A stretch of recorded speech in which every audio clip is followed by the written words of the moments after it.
In this video, we'll explore the countries with the largest gold reserves and delve into the fascinating world inhabited for its rare. All right, let's start this over again. I wasn't live.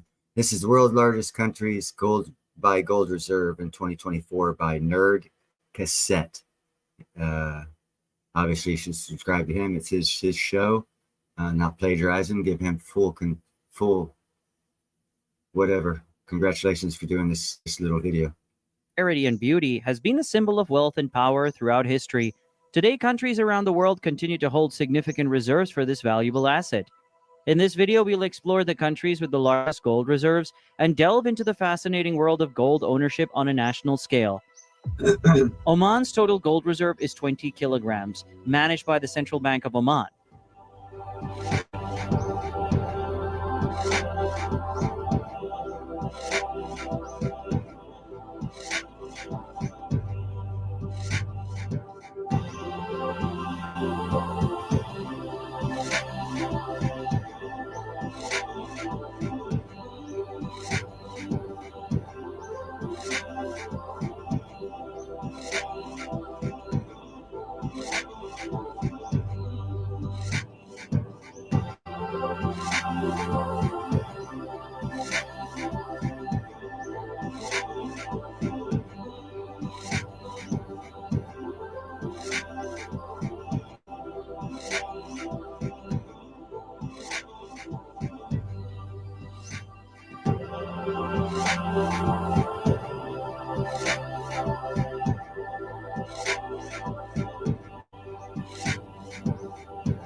Hi Art, how's it going? I'm specifically redoing this video. I wanted to say something about it. It gets to 80 and 100 ton mark.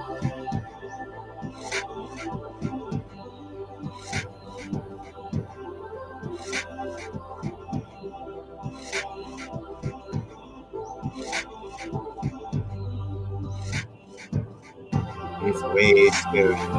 Look at all these countries, 69. 68 largest reserve, 67 largest reserve, but still only at 12 tons. Bangladesh's total gold reserve is 14 tons, reflecting its status as a modest Pablo, holder of what's up, gold my reserves. friend?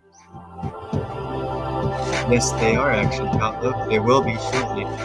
See, now we're getting close.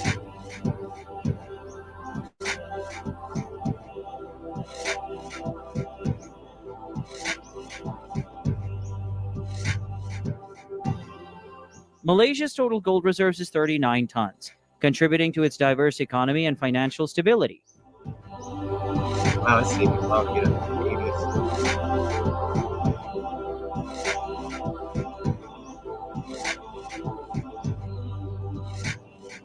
this. Actually, this is very, very good for what I'm using today.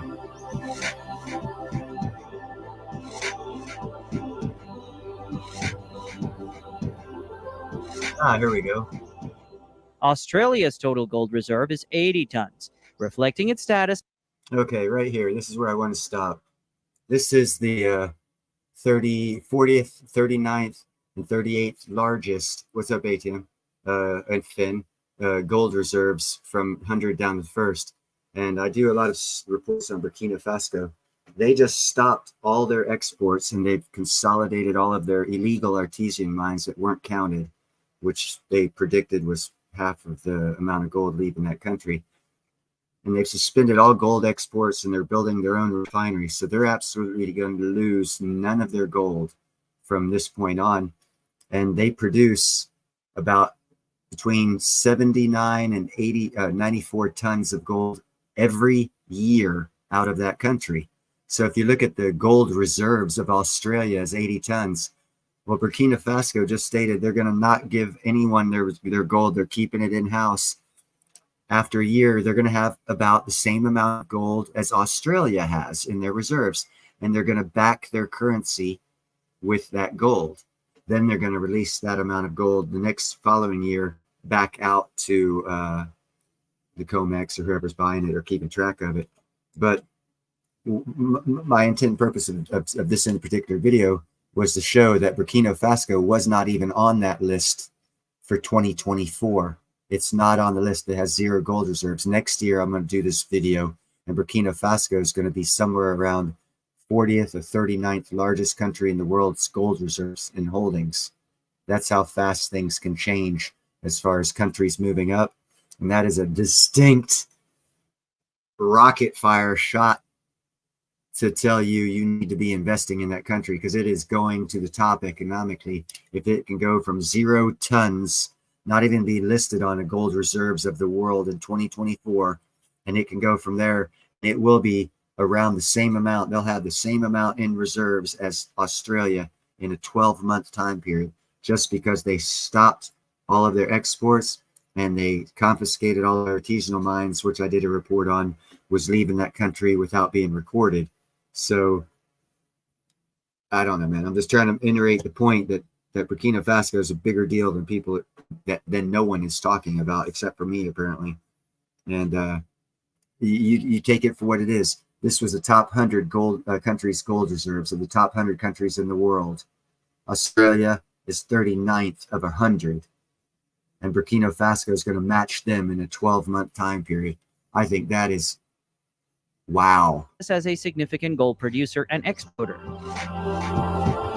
Now we get into more sophisticated countries' gold holdings: Armenia, South Korea, Greece, Libya, Mexico, Egypt. South Africa, known for its rich gold mining history, holds a Bingo, right there. South Africa. South Africa's 31st and says it's the GDP leader of Africa. Well, Burkina Faso overnight is going to come within it's going to come within probably 45 tons in reserves and be able to easily add more to it, as South Africa does. So they're going to be taking a lot of that GDP that everyone talks about that South Africa has. total gold reserve of 125 tons. Because people will be doing business in Burkina Faso when you have gold reserves of close to $100 million. Countries do business with.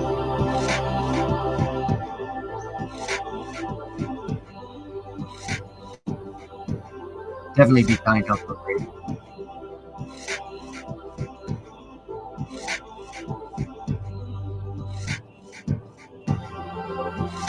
Also got another video after this one on obviously it's going to be on time. The United Kingdom's total gold reserve is 310 tons, managed by the Bank of England, reflecting its economic strength. Hear that? 300 tons reflects its strength, its economic strength. What's up, William? So when Burkina Faso goes from not being on the list to being 39th or 40th on this list, what does that say about economic prowess comparatively? It'll be the greatest thing since sliced cheese. Unprofessional advice. It's a good financial time to invest in. With a rich history of gold ownership, India boasts 768.9 metric tons of gold reserves, largely held by its central bank, the Reserve Bank of India.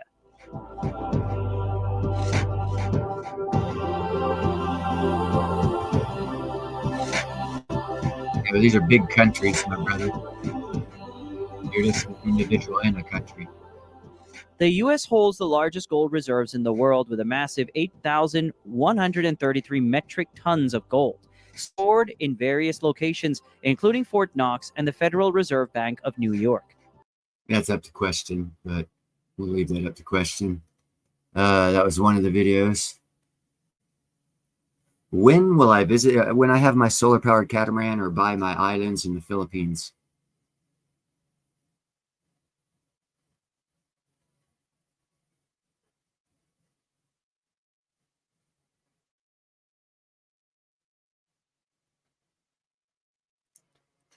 Here we go. As one of the lesser known, but nonetheless vital precious metals, platinum has a... This is from Commodity Culture. It's a documentary on platinum. I want to give Commodity Culture down at the bottom left full credit for this video.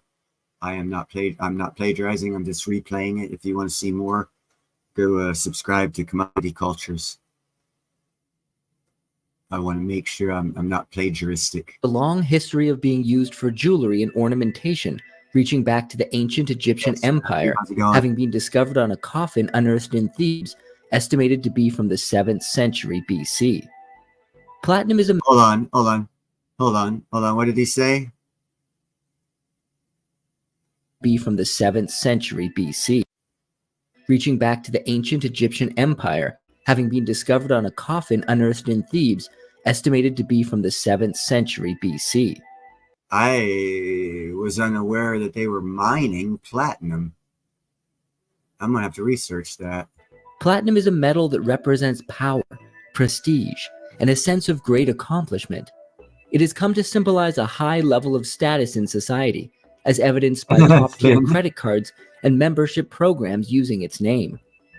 But platinum is so much more than just a status symbol. Modern-day uses of platinum include being a key element in catalytic converters for vehicles, as it converts car exhaust gases into less harmful substances, as a catalyst in the chemical industry, and even in the creation of life-saving anti-cancer drugs. Right now we're But doing that's just scratching the surface. Video. On today's episode, we explore this exclusive metal that befuddled miners and scientists alike when it was first discovered. Dubbed platina, or little silver by the Spanish conquistadors, the truth is, it's so much more than meets the eye. Time to dig into platinum on Commodity Culture. I have my newest little kitty's named Platina. That's funny. When we first arrived at St. Jude, It was fast forward to the show. What is platinum? That looks like Platinum is a gray white precious metal, and one of a group of 6 elements known as the platinum group metals. The other metals in the group are iridium, osmium, palladium, rhodium, and ruthenium. Platinum is the most common of the group and sees the most use. Platinum's atomic number is 78. It has an atomic mass of 195 units, a melting point of 1,768 degrees Celsius, and is resistant to corrosion, stable at high temperatures, and has stable electrical properties. America was made? Degrees Celsius, and is resistant to corrosion, stable, a melting point of 1,768 degrees Celsius, 68. and is resistant to corrosion, stable at high temperatures, and has stable electrical properties. The name platinum comes from the Spanish word platina, basically translating to little silver. This somewhat derogatory word was coined by Spanish conquistadors in the 16th century, as they had no idea of platinum's uses or true value, and considered it an annoyance that interfered with their attempts to mine gold. In those times, it was widely believed that platina was young gold, and that given time, it would turn yellow as it matured, but until then, better to toss it aside and get back to mining for the real thing. Platinum is rarely found on its own. It is often deposited alongside gold, copper, iron, nickel, and of course, the other platinum group metals. When discovered, platinum can be quite inconspicuous at first glance, with nuggets having a dull gray or black hue. One thing that can help identify it is its incredible heft when held, and if iron is also present in the alloy, it will be slightly magnetic. Some of the first known platinum jewelry was crafted by the ancient indigenous peoples of Ecuador, with estimates placing their culture several centuries before the Spanish conquest of South America. Whoa, Ecuador? There is not a platinum mine anywhere down there. And that's why I always say, what's up with the conquistadors in the 1500s finding and naming platinum, because they found so much of it, and there's not a platinum mine down there. Now they're saying it's down in Ecuador. They were making jewelry before we even knew its existence in platinum. Where were they getting this platinum? America in 1492. It was particularly in the province of Esmeraldas where some of the most striking pieces were found, leading anthropologist William Farabee to declare, "The native Indian workers of Esmeraldas were metallurgists of marked ability. No doubt. They were the only people who manufactured platinum jewelry." Considering platinum is far more difficult to forge and manipulate than, say, gold or silver, the method these ancient peoples used to work such a problematic metal was nothing short of incredible and a testament to their dedication to their craft. Now that's an understatement, because you got to melt. How could people in the 12th, 13th, 14th century get a fire up to almost 1800 degrees and know that it has to get that hot to melt it and work it and create jewelry with it. This is outstanding. I'm loving this. Platinum fragments were coated with gold dust, then heated by blowpipe on pieces of wood charcoal. The molten gold then caused the platinum to sinter, meaning coalesce into a porous mass through heating, which then allowed it to be forged. Being the rarest of all the precious metals, along with its incredible strength as the hardest among them, has led platinum to being one of the preferred forms of jewelry throughout the ages. In addition, it is highly resistant to scratches and other blemishes and does not wear away easily. Platinum, along with the other platinum group metals, has strong catalytic properties, meaning it can accelerate or trigger a chemical process without becoming permanently changed or consumed. For this reason, it is employed widely in the manufacturing of catalytic converters for use in exhaust systems in internal combustion vehicles. Platinum present in exhaust systems helps curb vehicle pollution and contributes to enhanced air quality. Catalytic converters represent a whopping 50% of platinum demand each year. Due to its high melting point, Okay, 50%. There's 6 million ounces produced yearly. Impala Mines, for the past 2 years, has lowered production, and now it's 22% of what it was 2 years ago. So that's 6 million. They're the second largest platinum producer, so that probably drops down to maybe 5.5 million. So catalytic converters takes up half of that. That's 2.75 million. That leaves 2.75 million ounces left this year. And China is going to consume 2.5 million ounces, leaving 250,000 ounces for the rest of the world to consume this year. And they need more than that. You see why I say buy platinum? platinum is indispensable in chemical laboratories for electrodes and for crucibles and dishes in which materials can be heated to high temperatures. In addition, platinum is used in the chemicals industry as a catalyst to produce nitric acid, benzene, and silicone. It is also used as a catalyst to improve the efficiency of fuel cells and for electrical contacts and sparking points, as it resists both the high temperatures and chemical attack of electric arcs. Platinum finds use in the electronics sector in the manufacturing of computer hard disks and thermocouples, is used to make optical fibers and LCD screens, turbine blades, spark plugs, pacemakers, and like other precious metals, is used widely in dentistry. Crowns, bridges, pins, and other dental equipment, as well as fillings, all employ platinum as a key component. But one of its most impactful uses to humanity is in the creation of chemotherapy drugs used to treat cancer, of which platinum compounds are an important building block. I'm willing to bet you didn't think platinum was such an essential element to our day-to-day lives, but the truth is, it's a metal that is as practical as it is prestigious. Next up, let's explore the mining methods used to extract platinum from the earth. It's very cheap. It's 25% of the technical value right now. Being one of the rarest metals on Earth, platinum is almost never found on its own, but is generally found alongside platinum group metals, nickel, iron, gold, and other metals. Although pure platinum deposits have been discovered, they are the exception rather than the rule. One of the earliest platinum mining methods is placer mining. Like gold, platinum particles can accumulate in alluvial sands in rivers and streams. Placer deposits are concentrated sand and gravel beds in streams and rivers created when old rock is eroded from its source and further ground into pieces as it is washed away by the water. Most of the world's placer platinum is found in Russia, and back in the 19th century, alluvial deposits located in the Ural Mountains were heavily mined by both small-scale family operations and more official mining operations. Placer mining for platinum was also common in South America, especially in the Rio de la Plata, or the River of Silver, located between Argentina and Uruguay. Placer mining involves using dredges to scoop platinum-bearing sand or gravel from riverbeds and washing it until platinum grains or nuggets are captured and separated from the surrounding material. In today's world, the vast majority of platinum deposits are located underground, and this is mined very similarly to gold, silver, and other underground metal deposits, namely with strategically placed explosives. Miners drill holes into the mine walls and pack explosives into them before detonating the rock, blasting it into small pieces and hauling it up to the surface to be loaded onto trucks, which then take it to a facility to be processed. All right, that process right there. In South Africa, they're down at around the 2,000 to 2,200 meter underground blasting.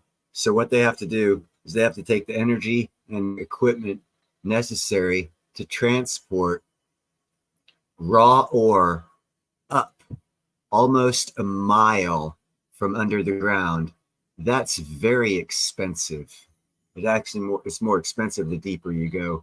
So that's one reason why I'm surprised platinum is so freaking cheap, because right now they are mining it at the most expensive level of that platinum vein at the bottom of it, because I think it ends at 2,500 meters. And they're already at, like I said, 2,000, 2,200. So that vein's almost gone. They're at the bottom of it in South Africa. Most platinum mining in the modern era is done in South Africa, which accounts for a whopping 80% of world 80%. platinum production. The story of the man who first identified platinum and began to make it known to the greater world is no less fantastic than the element itself, involving an adventure across continents, a capture and daring escape on the high seas, and a scientific discovery that would begin platinum's journey to becoming the dynamic metal we know it as today.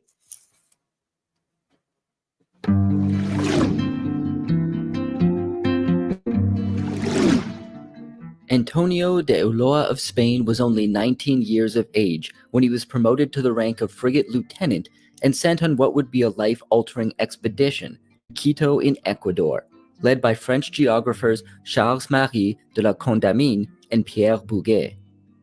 Antonio departed Spain in May of 1735, not knowing he wouldn't see his motherland again for more than a decade. The mission was a monumental one, to help determine whether the Earth was flat, as was popularly believed throughout most of human history up to that point, or whether it was a sphere, as suggested by Sir Isaac Newton.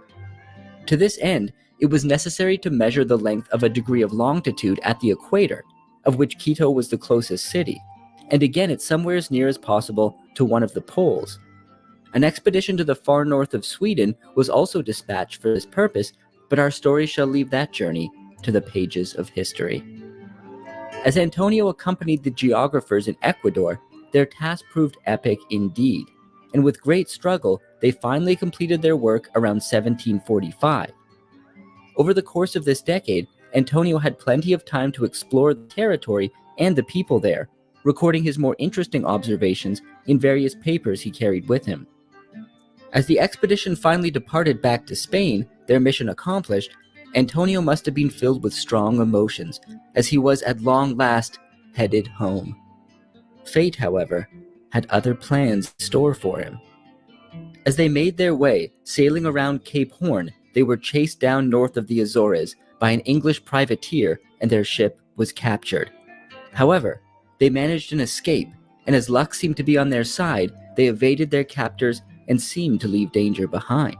But God seemed intent to test their wills, and as they reached Louisbourg in Nova Scotia, their vessel was once again captured, this time by a British naval vessel, and escape was out of the question.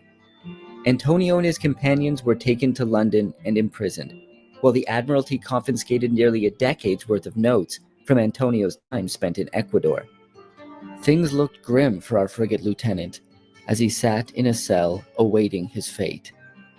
But when God closes a door, he is known to open a window, and good fortune came in the form of the president of the Royal Society, Martin Folkes, who came to know Antonio and his story and befriended him.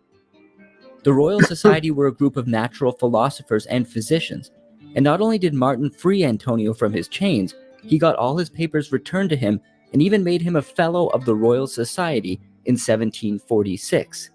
He was then allowed to return to Spain. Finally back after his long mission, he set to work compiling an account of his adventures, which he published in 1748, first in Spanish and then had it translated into several other languages. For the purposes of our subject today, one passage in particular stands out.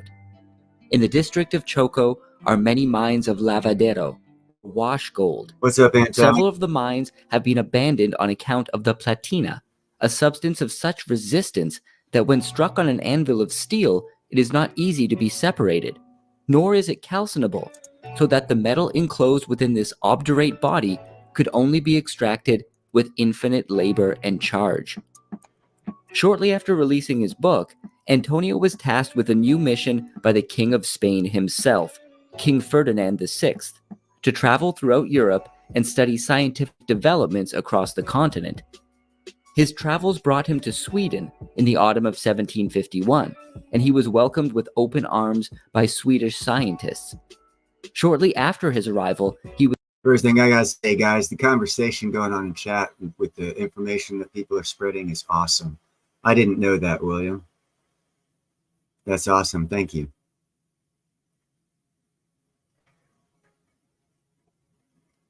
Okay, Pablo. I'll look into that company, or it's a group, I believe, not a company. Platinum Metal Group.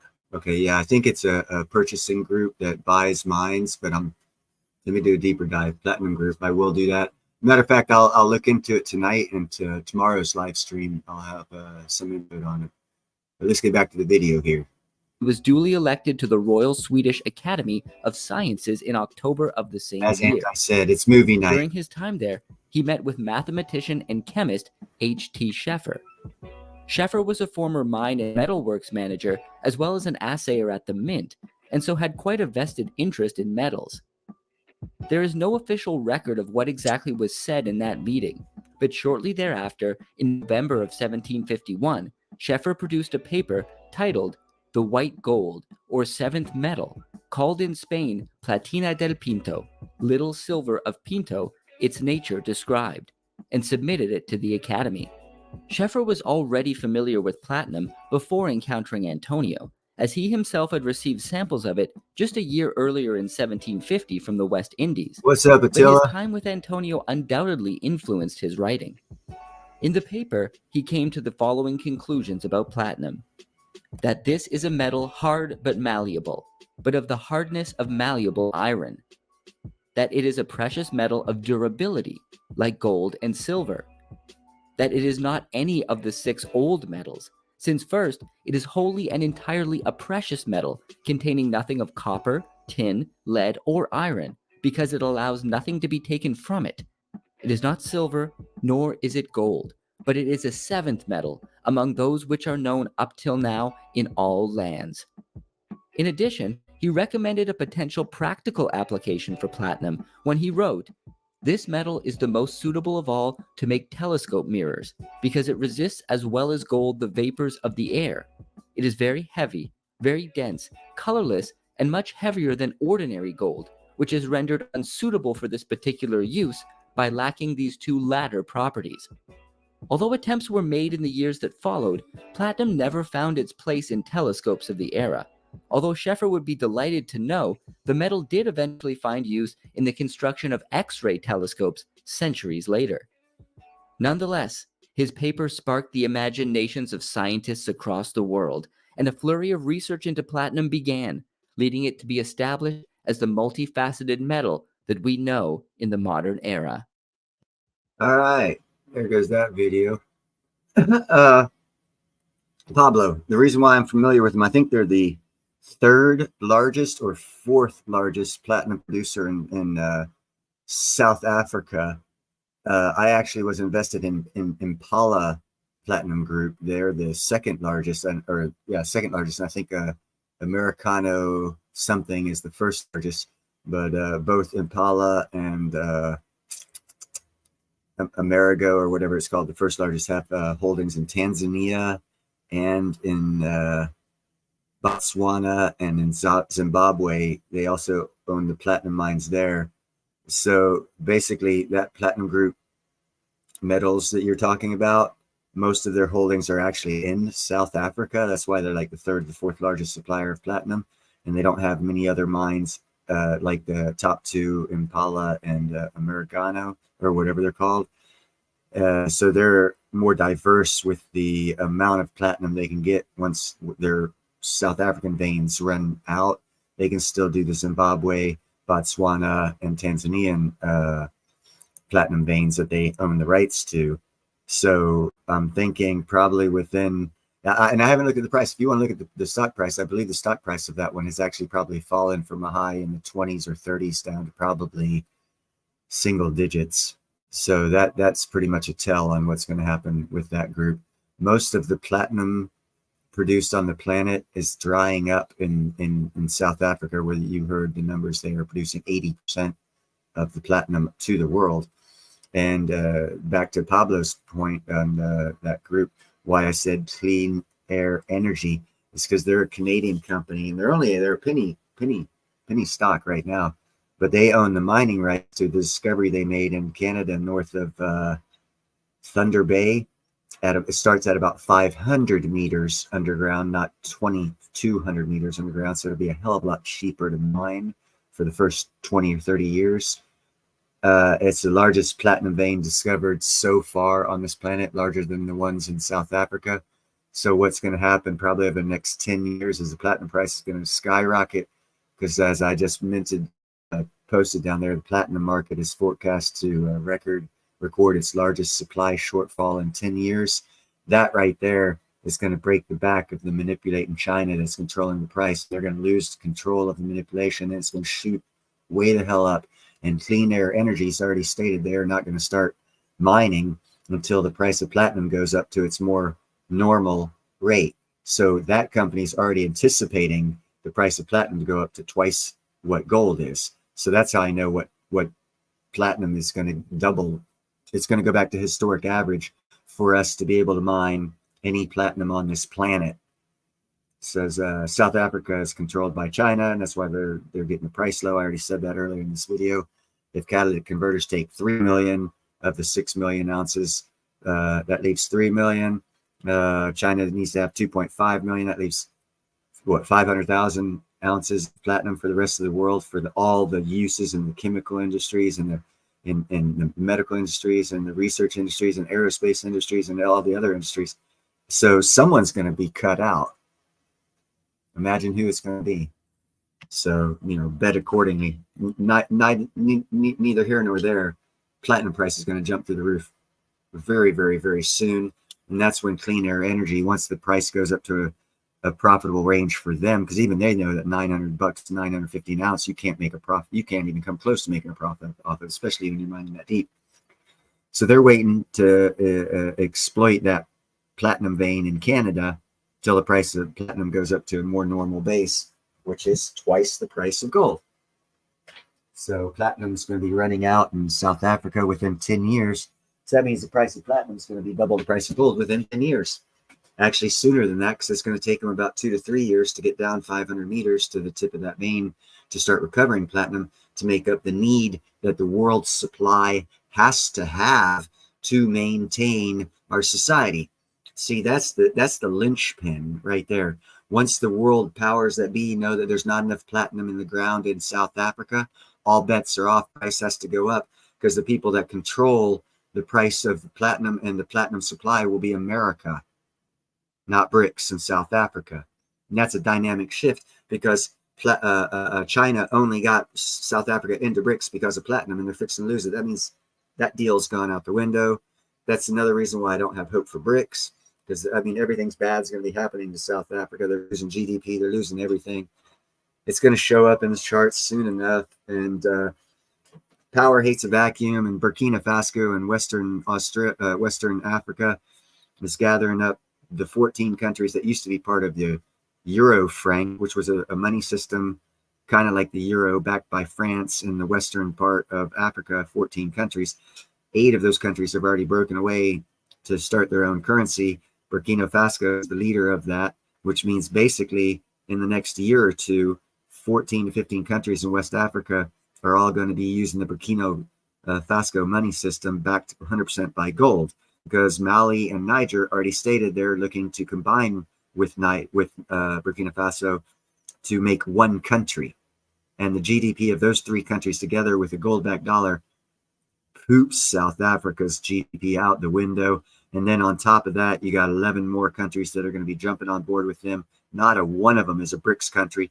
Every single one of them has commodities that are necessary to the ongoing supply of the planet's technological needs to maintain our societies. So I see power shift not going to BRICS, but going to something that they're not directing your attention to, and that's West Africa and the future alliance of West African nations that are going to get together and form their own money system to compete with everybody. That's what's new. But that's just my opinion, and actually just the way things seem to be going, along with the way that the countries that are going to be involved in it said it's going to be going. But hey, them, me, and everyone else could be wrong. But since they're doing it, I'm pretty sure they're not, that we're not wrong. We're 100% right, and that it will happen. And no one's talking about it, and that's the look over here moment. Everyone's saying, look over here, here's BRICS, look over here, here's BRICS. Well, for one, India's going to break away from BRICS. Brazil's probably going to break away from BRICS. South Africa's going to get kicked out of BRICS. Or it's not going to be a money system. It's only going to be used as an exchange system similar to the SWIFT system, which was the original intent of BRICS until people in the West started saying, is it going to be a gold-backed currency? They had no concept of it ever being a gold-backed currency. It was a system to be used to replace the SWIFT system controlled by America. That's all BRICS was supposed to do. And I think it's a head fake that people think it's going to be a currency, because you got to look at those countries. What's up, Kevin? Most every country, as a matter of fact, Saudi Arabia, AEU, just got busted. I did a video on it. They've been buying like 40 tons of gold under spot price, probably half the price of gold, from Burkina Faso's artisanal mines that are unregulated and unregistered, and no one really knows how much gold's coming out of them. But it's in the rich area of the gold mining sector of the Sahel district.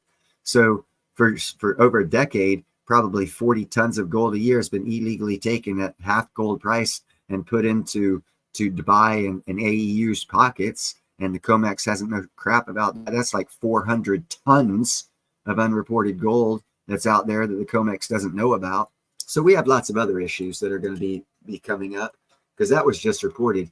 And I found out that report, I had a live stream on it a couple of days ago. The report I didn't do was in them closing down those artisanal mines in the northern part of Burkina Faso. The Air Force, the Burkina Faso Air Force, went in and basically decimated 2 terrorist cells that America and the UN couldn't touch, apparently, for 15 years when we were working there. Within 4 months, Burkina Faso's Air Force has video of them going in there, and you can see a couple hundred dudes, 2 to 3 on a motorcycle. They were fixing to hit this town or this village and totally wipe it out. And then the missiles start going boom, boom. And you see these bikes flying, people flying, and they've decimated 2 terror cells. Hasn't made the news yet, but if America did it in Saudi Arabia or something, it would make the news. Why is it not making the news? Because they don't want you looking in that direction. They want you looking at BRICS, in my opinion. But hey, I could be wrong, but I hardly ever am, especially if I open my mouth and talk about it. Sometimes, very seldom, but 5% of the time, I'll be wrong if I talk about it. And that's only because I don't have the most updated newest information. William, I think I already did. Consumers. Oh, no, I have not talked about the consumers.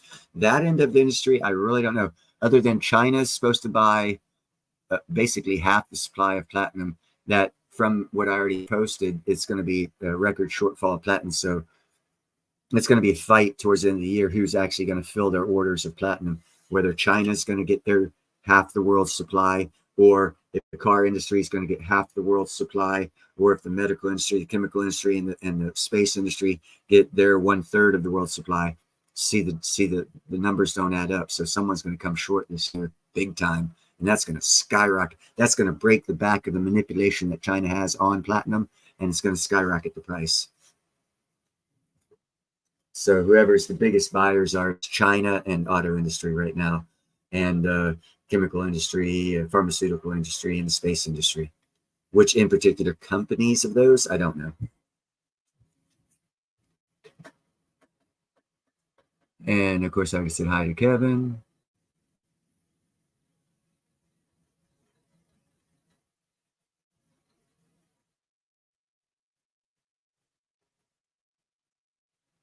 What does the PMCD mean? Right off the top of my head, I don't know what the acronym means. If anyone in chat knows what that acronym means, Is it a stock ticker? Is it what's it in reference to?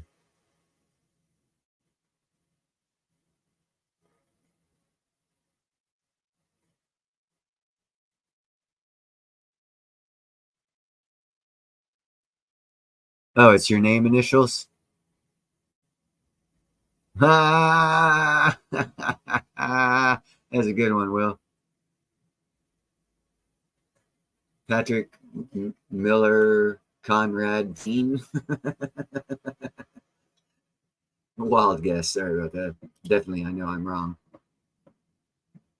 So if anyone, as usual, wants to come up on the panel, it's pinned at the top. You are more than welcome to come up, enjoy the conversation, and we'll take it from wherever it goes from there. Actually, it looks like a movie theater's stock ticker. It's right off the top of my head. It looks like a movie theater stock ticker symbol.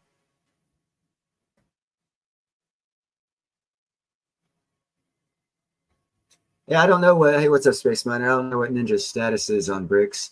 I do know, and I don't know why. Well, I do know why, but I do know Ninja did a show, and he said he sold all his crypto, and he said he would tell people right before he sold all his crypto in the crash that he would come online and tell people he sold all his crypto, meaning that he believes there's a crash coming. So if that means anything to anyone, it was done yesterday. He had a show yesterday on it, 15-minute show, saying he was selling everything because I believe he believes there's a crash coming around the corner. So you can get ready for that.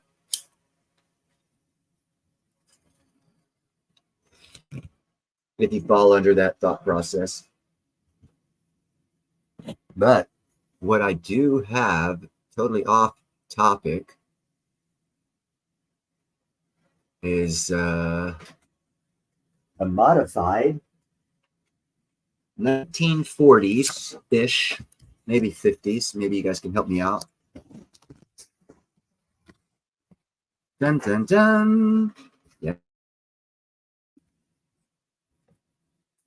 An old school, and it's wired for new.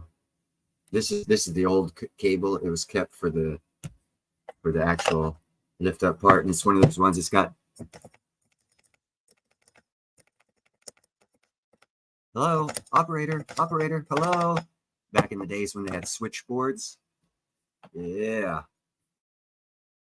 For it's a usable antique. I thought that was kind of cool. I found it while I was looking around. I knew I had it. I just didn't remember where I had it. And I don't know why I decided to show you guys, other than I also have those two 1890-ish foot-pedaled sewing machines. They're kind of EM proof technology crap.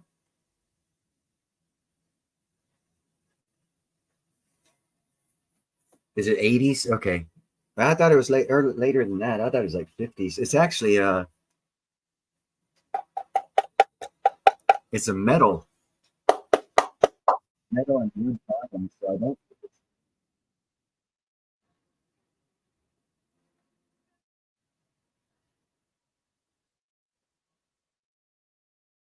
But who knows?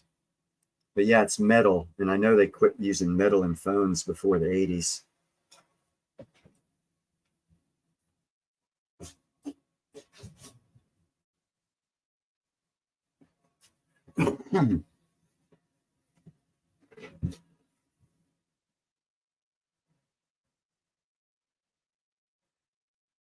Oh yeah, again, I don't know, so I can't claim what it is. I don't know. I do know that cord that's attached to it. Maybe it's a replica, and they made a steel replica in the 80s. That's quite possible. It does have a name on it. I could, I guess, check the name. That might help out, I guess. I haven't actually done that yet.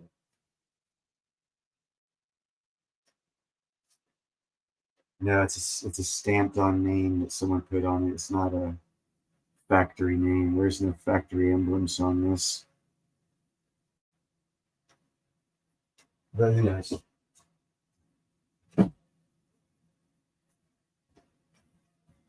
I like it. Yeah, I like it. Yeah, it's cool. It's not going to win me a Pulitzer Prize or $1 million lotto ticket. That's for dang on sure. Yeah, like I said, that's steel and wood, and that was kind of what we made things out of in the 50s. That's why I presumed it was from that era. But it could be a replica from the 80s because they did do replicas.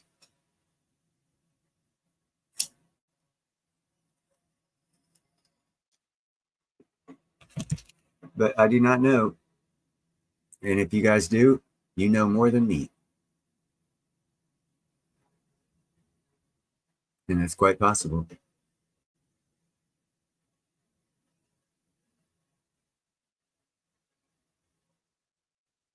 Yeah, that stuff was new technology, obviously, you know, when it came out. And that was like the start of the second technological revolution, where technology was more part of the machines being manufactured, and they weren't like mechanical machines like a car or stuff like printing press or, you know, cotton mill. Not that kind of technological or industrial revolution. It was another type. It was more of a technological or techno revolution in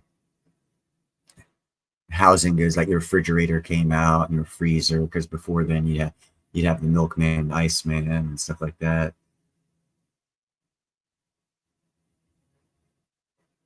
And then after that came telephones with radios and that cool features. Now we got little phones that are smaller than our hands, and we're old enough now to remember all that stuff and not have the eyes to be able to see these small things they're putting out now. Yeah, no area code whatsoever, bro. Shit, we just had I've been out here for 28 years. We've had our 4th area code added in the Bay Area in 28 years. That's how many people have been coming to this area. And now to dial locally, this is weird, dude, because they have so many of the 7 numbers used in this one local area of the Bay Area. So if I wanted to dial someone next door, I have to dial the area code.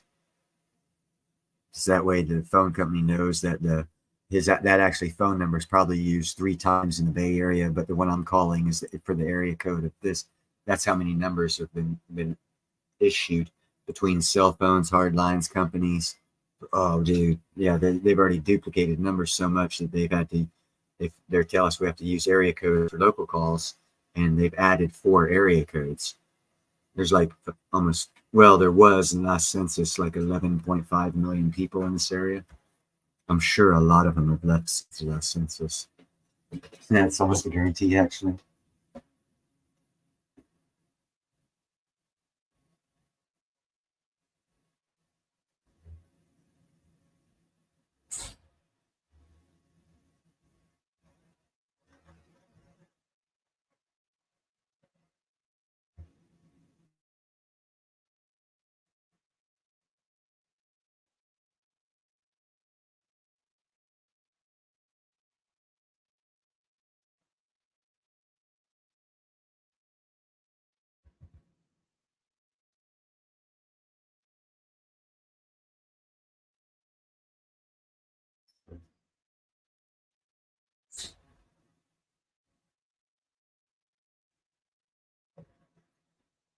By the way, congratulations to me. I actually caught the last, not the last female cat, but the last one I'm going to catch. There's 5 babies still around here, but someone else is going to have to deal with them.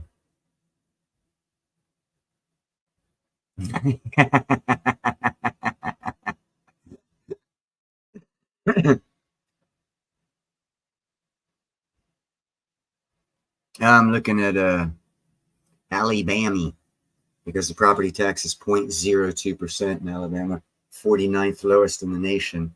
You can pick up houses with 1/3 of an acre for $70,000. You can't even, well, that would cover 2 years rent out here. That's where my Crystal Lightning idea is. It's going to be down that way, so I got to move down there to run it. But then once money comes up off of that, I'll solar power catamaran big time, and get land in Northeast Alabama to do a Ren fair. So that way I can afford to stay on the solar powered catamaran. make money on the rent there, come to the States for a year, or go back to the solar and wind power catamaran for 11 months. And then contract someone else to run it. And then I don't even have to come back to the land. So that way, if there's another pandemic or stupid shit going on, I can just pick up and go. And with a big enough catamaran, a lot of people can go with you.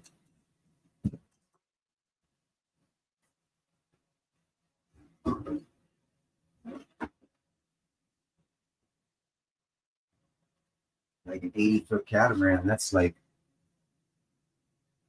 5 couples could fit on an 80-foot catamaran comfortably, very comfortably, and have extra space. So it's not like I gotta take off on my own. I'm gonna fill my tea mug up with water. I'll be back in 15 seconds.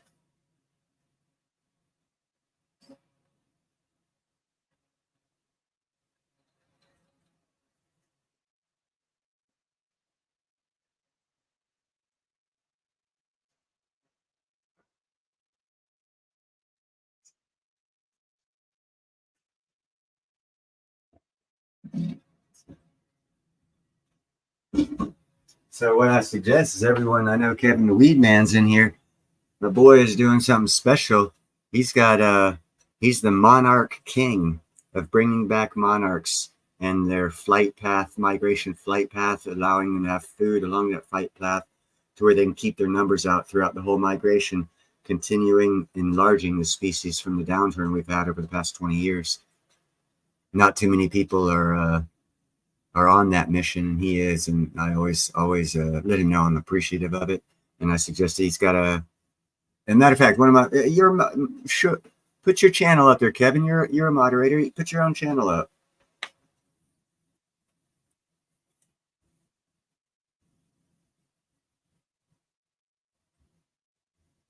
And then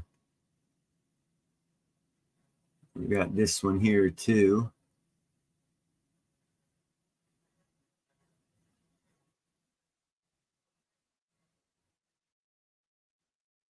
It's Long Live Coins. That's his show he's got going right now.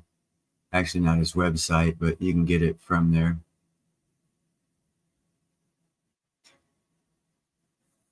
Yeah, Kevin. That's not your website, dude. Let me go get your channel for you.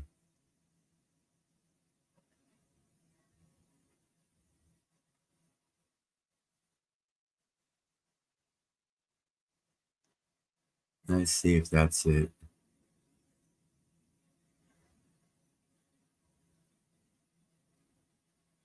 That's it right there. YouTube.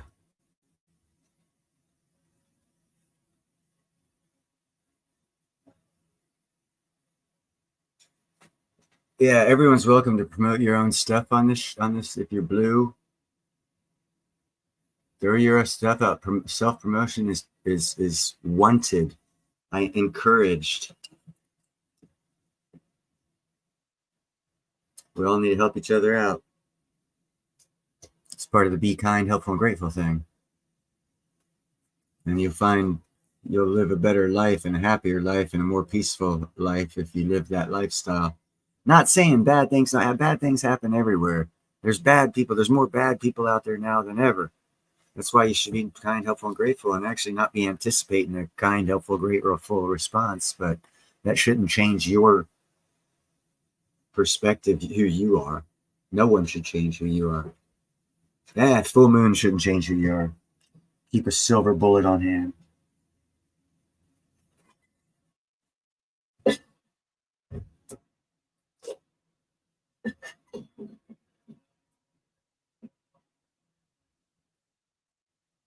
So where's Space Miner take off to?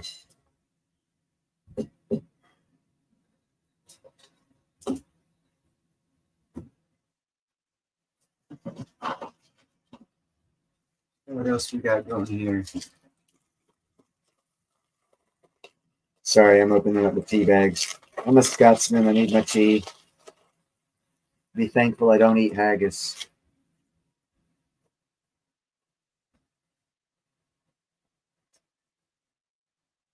I'm thankful I don't eat haggis. What am I talking about? That shit, spotted dick haggis. Nah, no, thank you. I'm not that Scottish.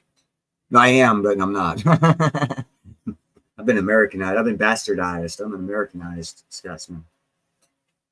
I eat poison only. That shit that keeps you healthy and strong.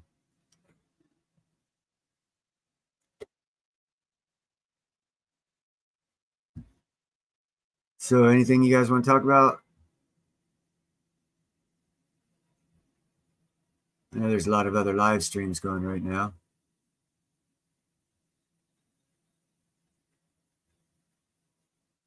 Oh, wait. Oh, I got something. Oh, I got something. I got something.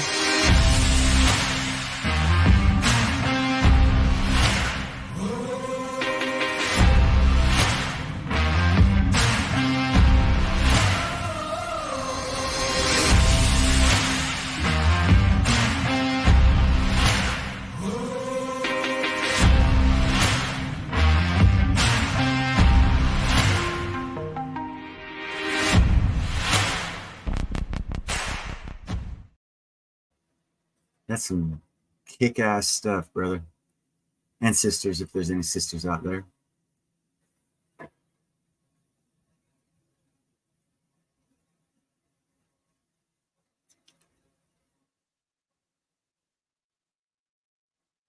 Yeah, and if you look over the past 5 months, specific, every industry has a micro to it.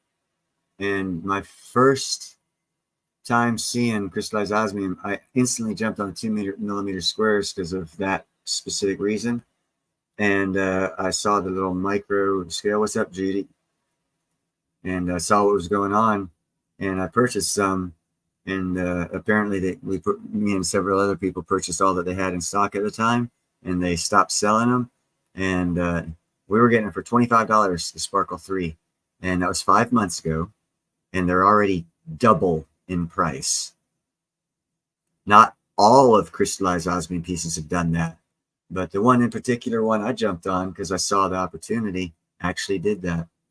It's a little acknowledgement of me being able to see pathways before others. Because now I wish I'd have bought 300 instead of 30.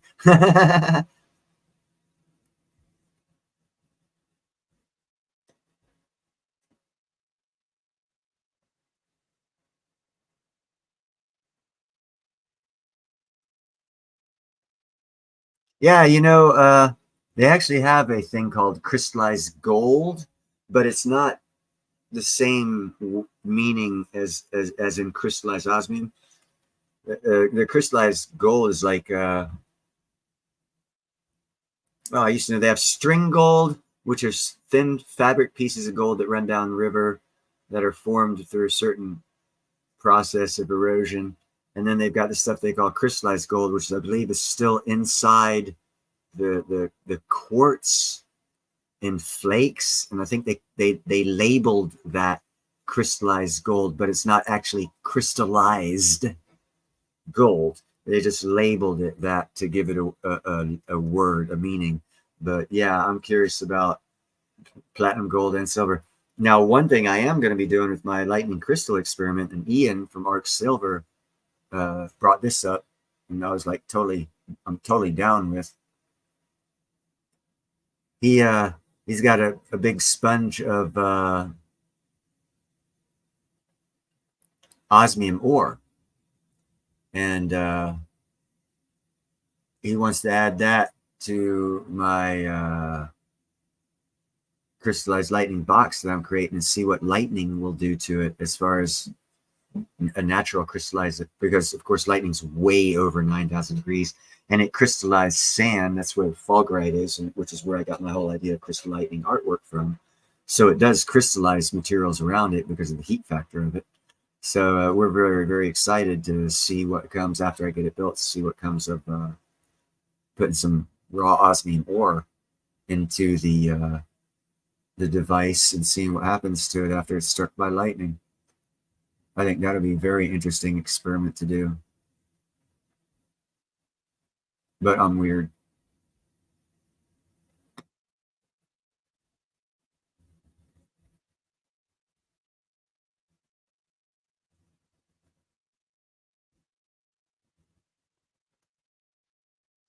There are the two ways to get a hold of Ian of Arc Silver.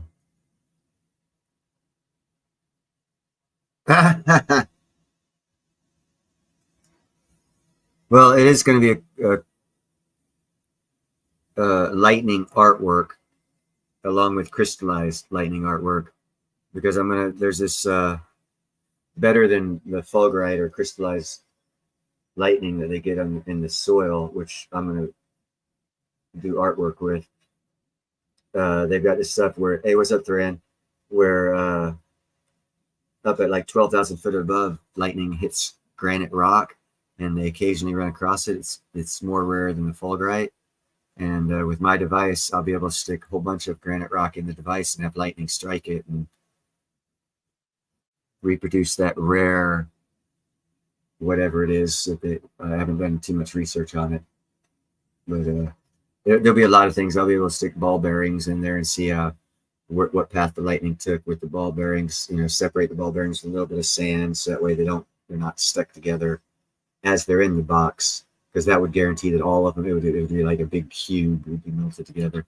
I want to see the actual line of the lightning, so I'd probably separate it by like 4 inches of dirt or soil, different color soils, and then throw a 1 inch round ball bearing every 4 inches on a layer, 4 inches high, then put 4 inches of another color dirt, more ball bearings, 4 inches apart, then another, and layer it like that.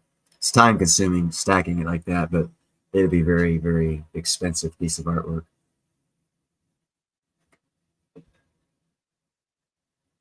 Kind of, sort of, except for they're following the trail of the ants. And so it's just pouring the liquid down to it. This will actually be capturing the flow of the lightning through the material. So it's similar but different, if you understand that, William. Similar premise, but there's not an already existing hole for the liquid to flow. The lightning will actually be making the hole as it goes through the box, through whatever substance is inside the box, and that can be changed often, as much as I want, actually. And lots of different things can be done. I mean, actually, if I can, and there's none of it's successful yet. I still got to, in principle, my idea will work, but it's only in principle, and I put 6 years or 5 years of thought into it, and what little research is out there on lightning strikes I've read, and I believe I've got a way to make where I can get a consistent lightning strike that's in the same area. That's the big challenge. If I can do that, everything else is downhill. But I got a lot of things working in my favor. My friend's got the highest plot of land in the center of what the National Weather Bureau calls the lightning capital of America. My friend owns the highest part of the hill, the first hill in that area. They're called the lightning capital. So I think I got a better chance than most people to make it work. Yeah, depending on the material, you always get the same result with ants. It's just their tunnel system, to where, and this will be a lot smaller. Well, yeah, kind of, sort of smaller, kind of not. It's going to be about 4 foot. It's going to be like a breaker box between lightning rods above the soil, with holes drilled inside the box so I can evacuate the sand away from the pieces. So that way I don't have to dig into the sand and displace the sand, because displacement will crack and break up and crack and fracture the crystalline form that was created by the lightning. And that's what happens now. That's why they don't have but maybe 3 samples where the lightning jumped out of the ground and back into the ground. And because of the explosive nature of it, it popped all the sand up, and they actually were able to get what they call a fulgurite piece on the beach in Gulf Shores that was about 5 foot, but it was just beach sand. It didn't look spectacular. That's why I want to do layered, different colored sands in an elevated box that you can evacuate sand away from, so you don't have the problem of the displacement as you try to get the piece out that actually fractures the piece. That's the biggest problem of the fulgurite recovery out of the ground. And I figured if I'm getting it up out of the ground, I might as well make different color soils that actual fulgurite does not do naturally. And that's what brings it into the realm of artwork. And I'm using different materials as my artwork and lightning as my brush. Oh yeah, no, the box is going to be geared to where I'm going to have a constantly dripping after all the sands or whatever the material is in there. It's going to be filled with water, and of course it'll leak. So I'm going to have a constant, like a drip flow into it. So that way, yeah, there's a lot to it, William, but I thought of that. And it'll affect it big time. Not only that, I'm projecting that the weight of the sand moistened will help prevent any possible catastrophic explosion. And hopefully I won't be making a bomb of sand and wood that lightning will shatter as it goes through and spread out 360 from the 4 foot level to the 8 foot level.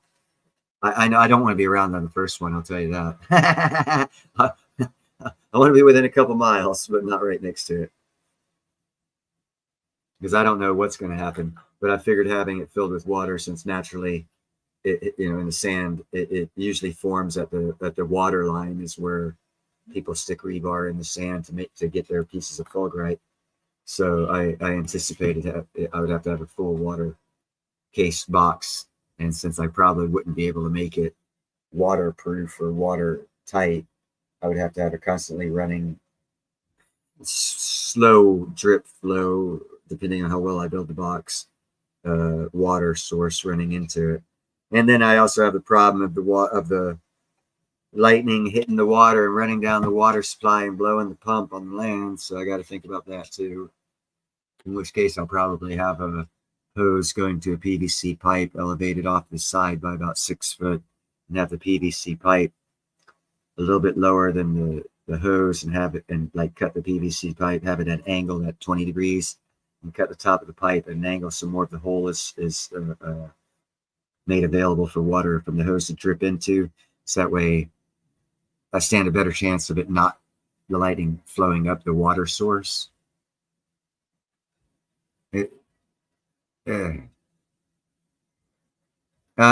I'm lining, but other than, see, I got to poke about 3-inch holes on all sides of the box, 4 3-inch holes at 4 different levels on each side of the box to evacuate the sand out of after the fact.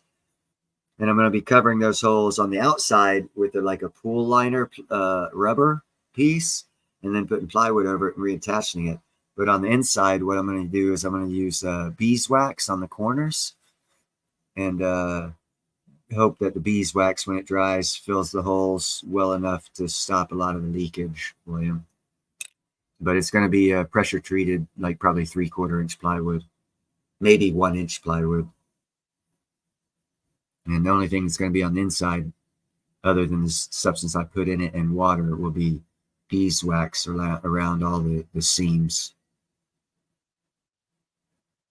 Because that I know of, wax is not conductive. And it's cheap. I know a couple beekeepers down there that'll let me have wax for free, and that's cheap compared to a substance I might have to buy at like Ace or Home Depot or something like that.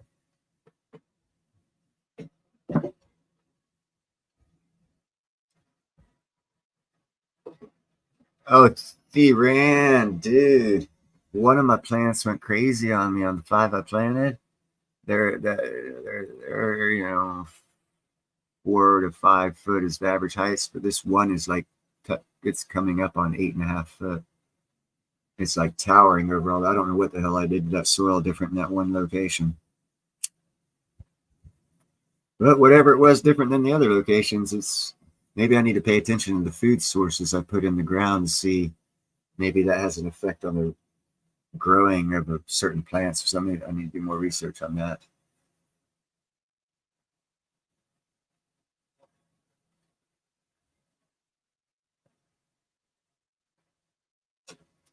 I don't want to amplify the charge, William, because what it is it's basically a no breakers, a breaker box with no breakers for for lightning. In other words, I'm gonna have a lightning rod above and below the box, and the box is going to be in the air about 4 foot. So lightning's just going to run right through it anyhow. And so I don't want extra metal inside the box that'll conduct electricity and send little sparks of the lightning off in a single direction, hitting that metal. I want absolutely no conductive stuff in there, because the other artwork that I'm going to be putting in there, which I'll be doing 1/8 inch copper solid wire, solid copper wires, or maybe even 1/4 inch, and doing like little 6-inch smiley face and stick man figurines. And I'll be setting them 1 foot off. That's why it's a 4x4 box with the lightning rod in the center. So it's going to be 2 foot off of each edge, and the lightning theoretically should just shoot straight down. But if I have some conductive copper pieces off 1 foot off the center and 1 foot off the edge of the box surrounding the lightning at different layers of that 4 foot height, I could theoretically get like 12 simplistic pieces done in copper that should attract a spark of the lightning enough to fully crystallize or partially crystallize. Both would be beautiful, and also again the lightning artwork. So if the lightning's shooting off at the metal that the box is made out of, it might not hit those pieces off to the side, and that's why I don't want any metal inside the box. Because in case I can only do it once or twice, I'll be able to at least make money off of as many pieces as I can get of the actual lightning artwork, which is about 12 pieces per strike. If I place them far enough apart where they don't like all fucking crystallize together, that'd be an issue. But hopefully that won't happen.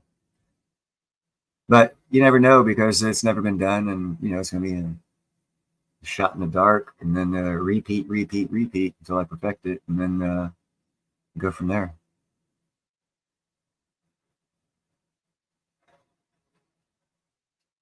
No, we're not talking about that stuff on my channel, because I hear they're like censoring big time people who talk about that stuff. I'm sorry.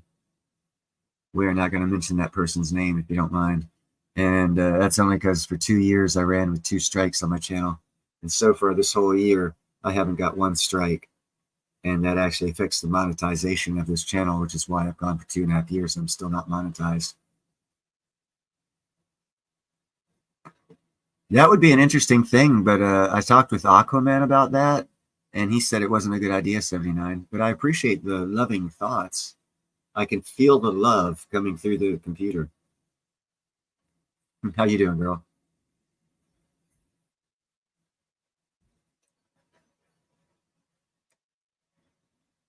But yeah, once I get a couple lightning strikes through that box, everyone who's blue in the chat will have an opportunity to come down and load the box up with whatever you think would be cool. And, wait till the lightning strikes. Like I said, it is lightning strike capital of America. There's tens of thousands of lightning strikes down in that area yearly. So it's possible it won't work. It's possible it will work. And it's possible it'll work too well. Yeah. Gonna have to, trial and error. It's never been done before. I'll be creating science. I'll have to document it, because I'll actually be creating the science of capturing lightning to a repetitive strike area. I've not found any. If there's any research that's been done on that, I have not discovered it. It has been blinded to me by Google search. What's that, Gold Silver? Is that a company?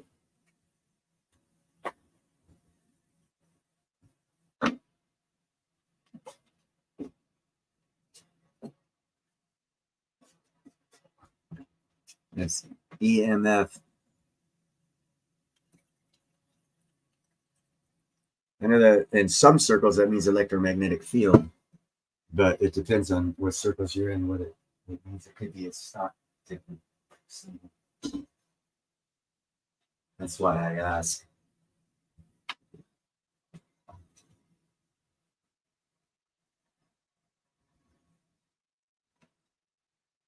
So anyhow, enough about that crap.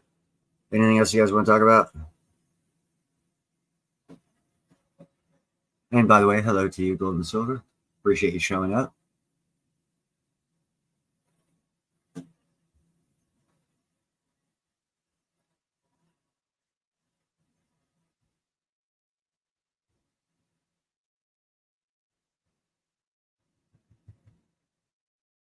Ground magnetic neutral provided by iron in the red blood. What?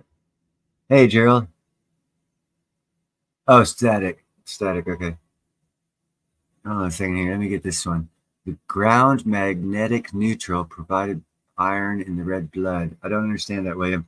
I do know the Earth has a negative charge when it comes to lightning, because I have found someone was lucky enough to catch a lightning strike, and because of either the camera or the angle or whatever, and this in particular, one video they showed, it shows a negative spark actually coming up from the ground to about 20 or 30 foot level, probably more closer to 20 foot.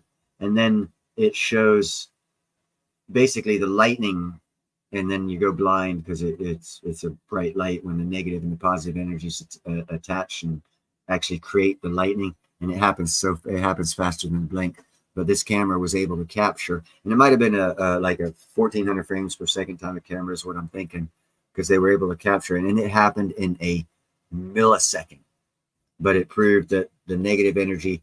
So that, and that's where I came up with my idea of driving a lightning rod about 6 foot into the ground and about 3 or 4 foot above the ground, because I believe if you go by the top 3 foot of soil, which typically in most areas is the top crust that you would like farm in and trees grow roots in and stuff like that. Once you get down past that, I think you can tap in if you have the right element or mineral, like which would be copper. You could tap into the negative energy of the earth and hopefully be able to get a lightning strike drawn to the same place. Also using the premise of lightning rods on houses. Not saying it draws lightning, but it definitely directs lightning. So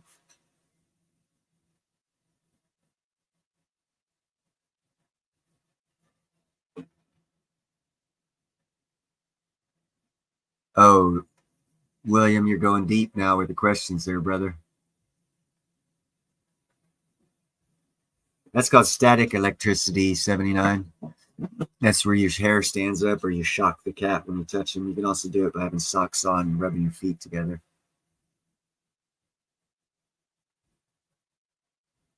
It's just, okay, contact EMF. You said that earlier, and then you said, oops, sorry.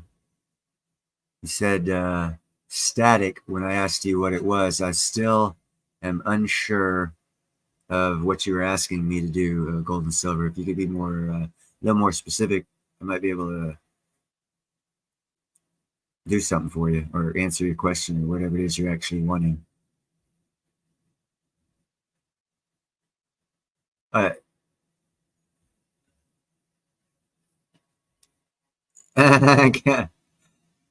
Yeah, well, actually, Ben Franklin, his experiment with lightning was the kite and the key, and the electricity did not go down through the line he was holding. And his experiment was to prove that lightning is electricity.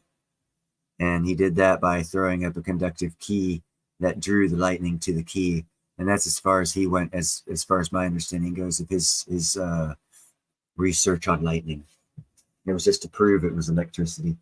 He had something else going on he was trying to prove, and that was a byproduct of it.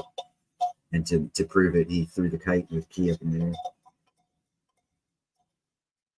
Tesla's work I'd like to research, but a lot of his good stuff's not available. Because he did a lot of research with the positive and negative energies on the planet. And I bet a lot of what I need is in the papers that he did that disappeared.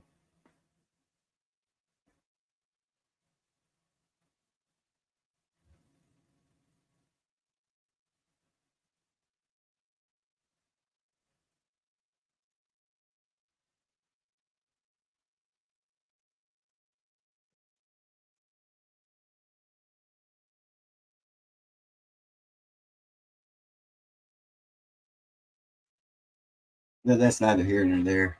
I'm gonna be doing some good research as I'm doing this crap as well. That's why I'm gonna write it all down.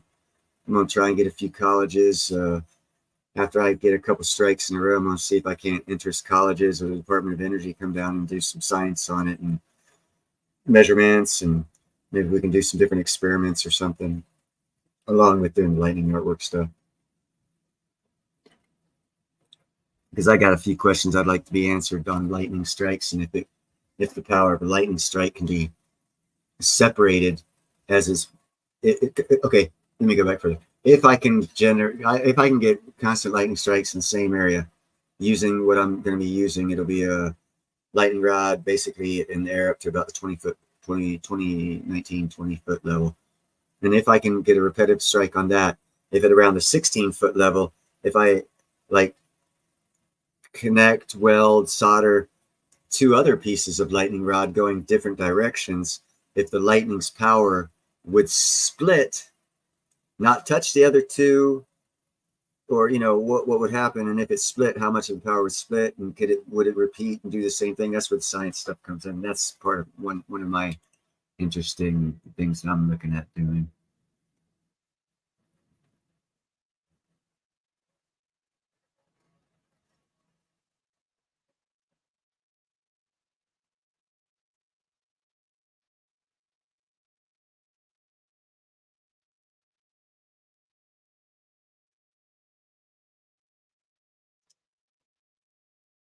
You guys are going, I don't want to call them rabbit holes because they're not rabbit holes at all, but you're going into some science type stuff that I haven't, for example, Tesla did, he did have a lot of research, but the research, if he had any on lightning, which I'm pretty sure he did, that's the stuff that's not, they say doesn't exist. Yeah, because when he died, he had 74 something boxes, chests full of research papers. And in Austria, his family started a museum, so the America government sent chests, supposedly all the chests, back to his family for the museum, but they only signed for like 54 chests, which put like 20 of the chests came up missing. So I can get all the research that Tesla did from the Tesla Museum, the actual gentleman Tesla, the scientist Tesla, from the Tesla Museum, and it's online in Austria. But there's a lot that's either it's missing or he never actually did it. People just say he did it. There's been, if you're in conspiracy theory or not, I kind of sort of believe he actually did the research, and well, the government doesn't want to give everything away, especially if it's good, so they didn't send it, and they kept it for themselves and their uses, and that seems more logical than he didn't actually do it. People were, fibbing or making up stuff or something like that. Yeah, that's okay. So you know what I'm talking about. There are documented cases that did not reach the museum in Austria that supposedly did get sent. So somewhere between the two, a lot came up missing.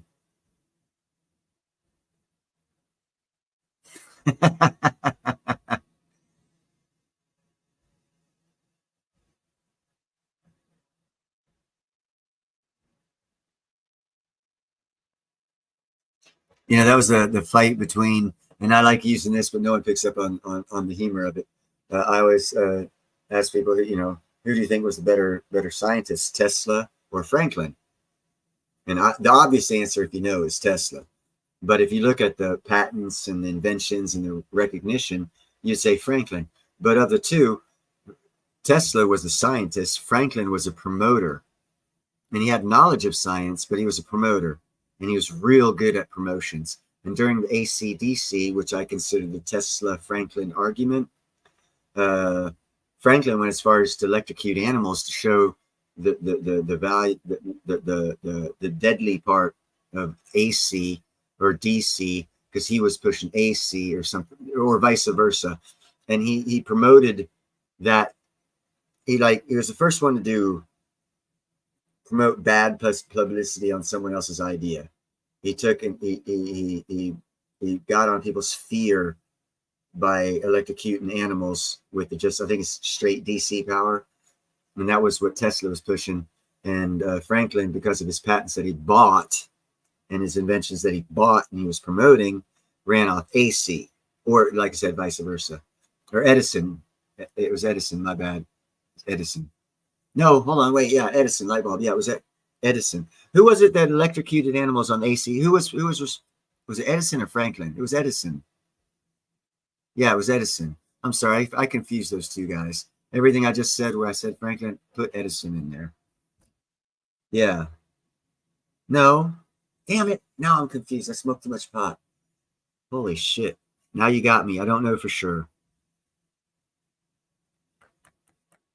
It's not like they lived the same time period with a comparison. It wasn't for guys that live at the same time. It was for people's to get people to understand that promoting is a more lucrative venture than being a scientist and inventing, because you can invent whatever the hell you want. If you can't promote it, you're not going to sell it. Yeah, okay, so then it was no, but I believe it was Edison then. Okay, it was Edison. Yeah, okay, it was Edison. Thank you, Gold and Silver and William. It's part of my dyslexia and my information in my brain and how it comes out.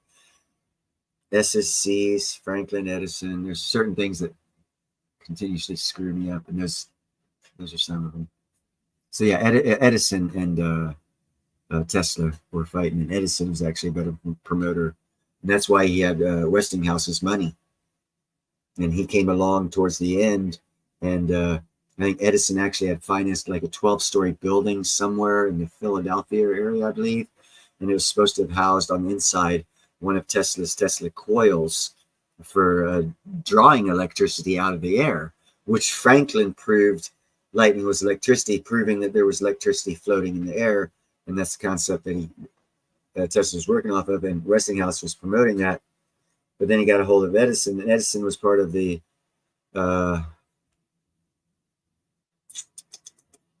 there was a lobbying group that wanted to control power for money, and Edison wanted to give power to everyone for free, and that group came about, and that's Westinghouse stopped funding for Tesla and actually destroyed that building that he built, so no one else could pick up on Tesla's research.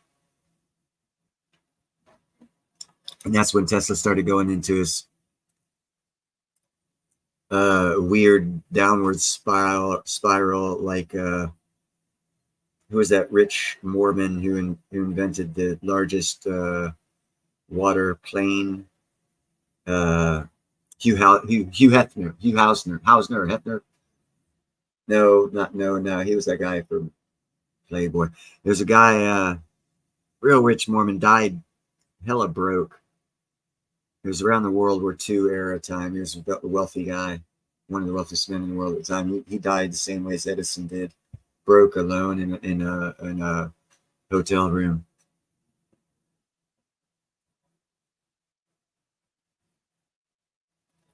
There's a lot of possibilities for that, Pablo.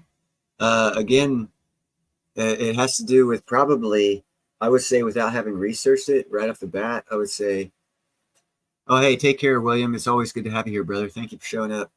I would say it has something to do with the negative energy of the earth being thrown up in the magma form, being thrust out, and there's some higher negative energy connection with earth because of the lava flow. So it would most likely draw the positive energy of the air to it, which would cause more lightning strikes. But I don't know if that's been tested or scientifically proven or not, but that seems the most logical off the top of my head explanation. Yeah, I'll be live streaming tomorrow as usual. I just got bored tonight and figured I'd hop on, see who showed up. Thank you all for showing up, by the way. Actually doing StreamYard lives helps my viewing hours more than doing the videos that I do, because my channel's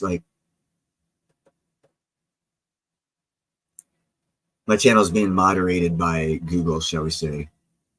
But when I go through StreamYard, it's harder for them to censor the hours watched. Yeah, Howard Hughes. Thank you, Magic Mushroom. And how's it going, brother? Thank you for... So I did have it right. It was Howard Hughes. I thought he was the Playboy guy here recently for some reason.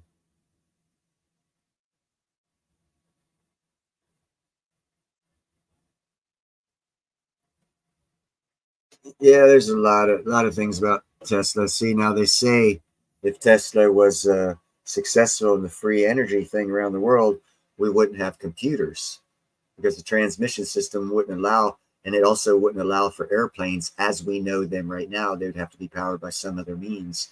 All of our existing current airplanes would fall out of the sky if someone enacted a Tesla style of drawing energy from the air. It would be like an e-impulse to every machine in the air, and it would shut it off instantly, and it would fall from the sky. That's what people. That Tony Stark.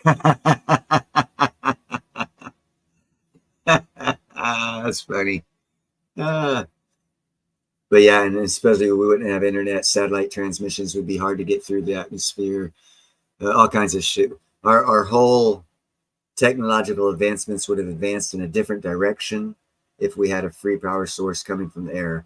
We wouldn't have followed the power source that we have to follow now, and we wouldn't have these types of satellites and transmission devices from the satellites to the Earth, or transportation of information devices that we have now, if that source of energy was to be ignited to where we could collect it and harvest it. Because there probably would be lots of lightning strikes around all the Tesla coils that was gathering that energy, showing that it was actually gathering the energy to power everything. And that would disrupt services around the world because you'd have them going off all around the world. And it would add a positive charge that's not in the atmosphere right now, but could be if you connect the negative Earth charge to the positive air charge, which those Tesla coils actually did. And I think he was actually testing how high he had to go to get it done. But I have seen some dudes on a small, like, quarter-acre pond. They built 3 about 12-foot tall replicas of the Tesla coil tower, and they took a remote-controlled boat, took the batteries out of it, took the remote control, took the batteries out of it, powered up the Tesla cable, and then ran the boat, the little RC motorboat on the lake, little half acre pond, without batteries, and they ran it with the joystick controller, and it had no batteries. So that's how I figured you could gather positive energy out of the air at about a 12 or 13 foot level, because I've seen it done in a video of these guys doing their demonstration showing that you can get energy out of it, the positive charge energy out of there, but yet they didn't draw lightning strikes. See, Tesla's drew lightning strikes, but his was way up higher. So I'm looking not to get it way up high, but to get a lightning rod up high enough. And I think breaking the second atmosphere, which is a 20-foot level, would do it. But we shall see. If not, I can throw up a telephone pole. My buddy's got telephone poles out on his land. So, 40 footers. We stick 10 foot in the ground, 30 foot up, and attach a 20-foot lightning rod on top of that, where I'll be 50 foot up in there. And that'll definitely be enough to make it happen. But I'll have to go about doing the work to make that happen, sinking the telephone pole, moving the telephone pole, because I don't have like that $500,000 truck that does it in 10 minutes. I'd have to do it myself, and that would take a lot longer than 10 minutes. So the first time would be, and it's an experiment. You guys are going to be live. I'll be doing lives down there as I'm building it. And it's an experiment, man. It's a live scientific experiment by a dumbass high school dropout who has ambitions that he's a mad scientist. I just have an idea, and I want to show the principle. If you do it, if you have the idea, do it. And this is my idea, and I think there's some science to it. So I've done some rudimentary self-training education on it from all I could find. And now I've got to do a practical experiment. If it works, I'll have lightning crystal artwork out of it, and I'll be a millionaire, multimillionaire. If it doesn't, it doesn't. If it blows up, I might be dead.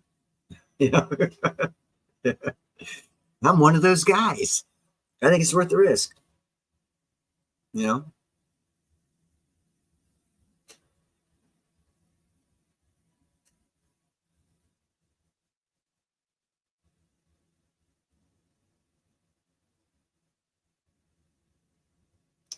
That is interesting.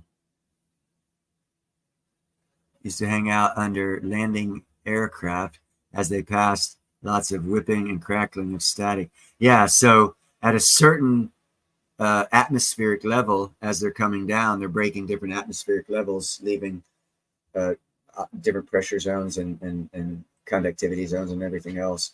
There's a certain level where they're carrying the different atmospheric zones behind them because they're moving fast, and that displacement proves that there's energy in the air, positive energy. I just need a source that can tap into it, and my design is to tap into the negative energy of the Earth and have it give it a best shot of shooting up over into the second atmosphere, or the 20-foot level. And that's where I think I'll be successful over not being successful, but I could be wrong. But like I said, I do a lot of self-research and stuff like that. And any science I want to do, I do on my own, to myself, with myself, whatever, and I do. That's what I've done my whole life. It's just YouTube's new for me. So now you guys are going to be along for the ride.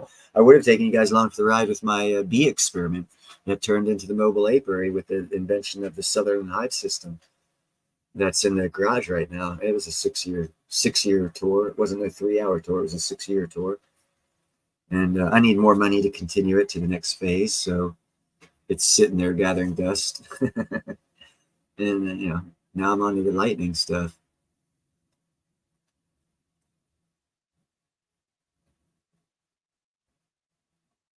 I have no clue. I haven't looked at that one, gold and silver. My concentration of research is how I can optimize chances of drawing a positive energy strike from the clouds and the upper atmosphere into the lower atmosphere. And as I said in my studies, I discovered that the beginning of lightning comes from a negative energy shooting upward. That's the first part of it. So everything you hear in the air and whatnot, crackling, the static, and that's just proving that the positive energy is there at different atmospheres.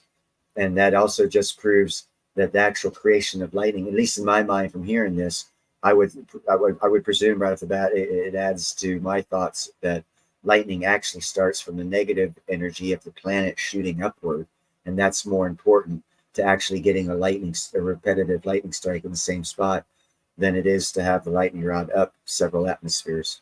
Well, a couple atmospheres, not 3, several. Yeah, I might have to do 3 or 4 atmospheres, but I'm starting off with just going up about 19 to 20 foot, which is just breaking the barrier of the second atmosphere to the third. And scientifically, I'm speaking, the atmospheres are every 10 foot, I think, for pressure differential, wind speed, all this other stuff.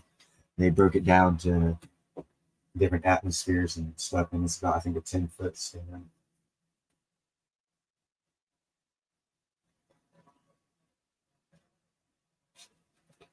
Put a lot of research into this.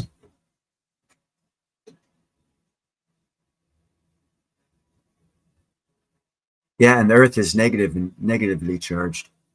That's why we have our magnetic field. We have a positive and negative charge. The atmosphere and the cosmos is positively charged. Our planet is negatively charged because it's a spinning core, and that basically creates a battery. A real big planet-sized battery. We just haven't tapped into it. We make this other stuff that you can monitor so you can charge people so people can get rich off for power. And that seems to be a better way. That's why I frequently say we need a better economic system, because our whole lives are based off of an economic principle of profit margin instead of advancement. And if we change our thoughts on the economics, our technological and civilization advancements will probably tenfold. But we got to change our way of thinking of economics to allow for those type of thought processes and not look at it as profit margin, but look at it as advancement margin of the society. And you'll find that we'll come up with a hell of a lot more technological advances under that type of an economic system. What it looks like, hell, I don't know. I'm not an economist, but but I do know they base economies to get results. So they do manipulate the economies when they create them, and they create economies. Because I've done a video 400 years ago, we were using glass beads as money. We weren't using gold. We weren't using silver. We weren't using platinum. They were using glass beads. And 1,000 years before that, they might have been using gold and silver somewhere, but they were using seashells somewhere else.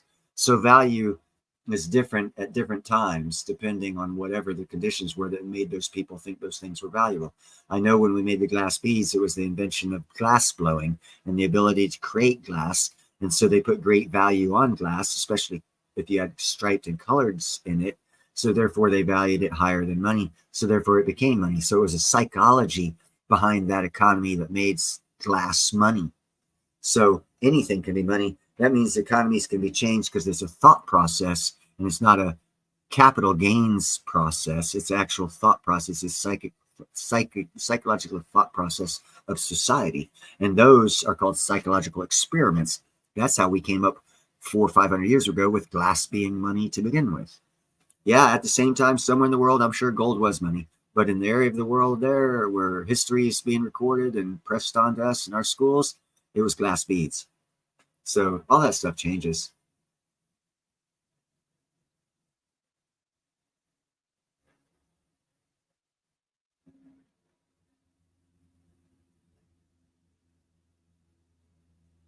Oh, sweet, Magic.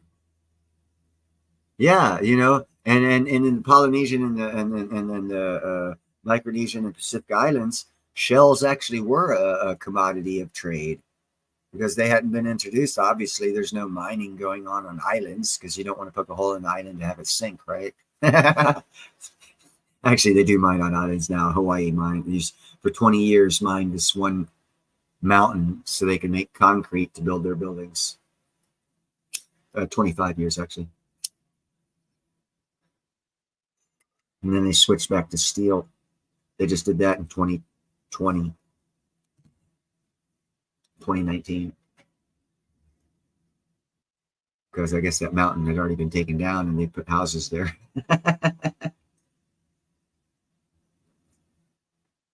2 for 1. You want more flat land? Hey, just take that mountain down and break it down and make concrete out of it and get paid to build buildings with the remnants of the mountain. And because it'll be flat when we're done, we'll sell it at $1 million an acre for houses. And that's how economies run the way they're run right now. And they shouldn't be run that way because that's greed driven and it's just is a bad way. There have been better economies and there will be better economies in the future yet to be created. And I'm hopeful that if we have a quote unquote great reset, we fall more on the side of going to a greater prosperous economy, not based off of greed, basically. And yes, you can credit the Republican George Bush for that one, because if it sounded familiar, he did say in a speech, greed is good. My jaw dropped when he said it because it's not good. It's sick and it drives us into a place where we are right now. People's thoughts, their perception on writing of bills and legislation economically driven by greed is a lot different than if it was driven by the desire to build a better economy for the world. Then they wouldn't make the same decisions. So it was bad. It led us in the wrong direction. And this system needs to go.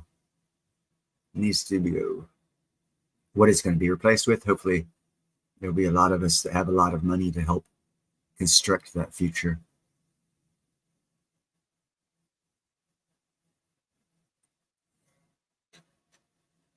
So does anyone want to talk about anything? I went on a rant about that. Yeah, cosmic particles are positively charged. Okay, I already talked about that.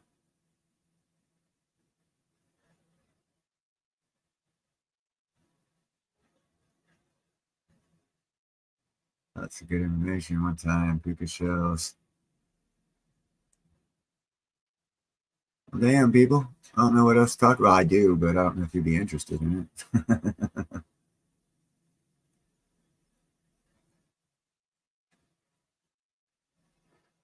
Well, hit that like, subscribe, and share. Be kind, helpful, grateful, and buy some silver, some platinum, and some crystallized osmium. Oh, like I said, in 5 months, my 2mm squares that I bought doubled in value. What's gold done? Is it up to 3,600 an ounce yet? Oh, well, when it gets there, I already made that percentage of gain on a return on the precious metal I bought 5 months ago. Just to give you guys an idea how quick crystallized osmium world's going to be moving compared to other precious metal worlds, 5 months it doubled its value. Economics played a great point in that. Supply and demand, actual real economics played a part in that. It's kind of weird. So just as an example of what kind of money you can make with crystallized osmium over even platinum, well, for now. Well, no, even platinum in the long run. It'll probably do better. I hate saying that, but it is a platinum group metal, but it does say Prince of Platinum up there, not Prince of Osmium. So 79, if you wish me any bad luck on it, I am going to water torture you with skunk urine. Ooh, that would be sick. I wouldn't do that to anyone now I think about it.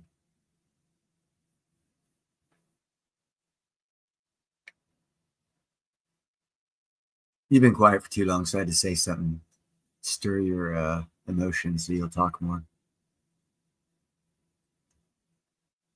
For osmium, I don't know. Gold and silver. For osmium. For the crystallized form of osmium, I can tell you what that future looks like. I know. You love it, 79. Don't make me time you out. Oh, I can't. I made you blue. Damn it. All right. Well, I can't time you out. Yeah, the look for crystallized osmium for the next 2 years is very good, but even better after that. Even better after that, because in 2 years, it's kind of sort of cut off unless someone else can come along and do it. And someone might, it's not guaranteed, will or won't. It's not, nothing's guaranteed. But what is guaranteed is the dudes that are doing the process, making the patented process no one knows about how exactly to do. Replicate exactly over and over again the way they've supposedly got it. They're retiring in 2026. The last pieces of crystallized osmium will be made in 2026, which means that's when the secondary market will start shortly thereafter, because once all the primary stuff is bought, which will happen fast because it's like 1,500 times more rare than gold, so it's going to go faster than silver off the market when the silver squeeze starts. But anyhow, once all of it's gone and sold, then the secondary market starts, and that's when the real money's to be made. And that's why I would say, if you don't want to make jewelry with it, which you can easily triple your money in a month on precious metals if you make jewelry out of it. If you don't want to do that, just buy and hold it, because once the secondary market starts, the price will probably instantly go up 200%, 300, 400%, because it's going to be unavailable, not unobtainium, but unavailable, because it's only going to be private stock sales. And that means basically unavailable through the industry, because there will be no more of it. And that's when the price is really going to start rocking. And the people who most benefit from it are the people that at that time already have it. And I wanted to get it out. I want to get it out to as many people as possible, even if it's just a small 2 millimeter square, because a 2 millimeter square Sparkle 3 in 5 years will probably be $10,000. So if you can get out 50 or 60,000 of them to 50, 60,000 individuals cheap, there's a great possibility it'll benefit their life within a couple of years greater than they ever anticipated. And that is what I perceive as a business practice of spreading good instead of spreading greed.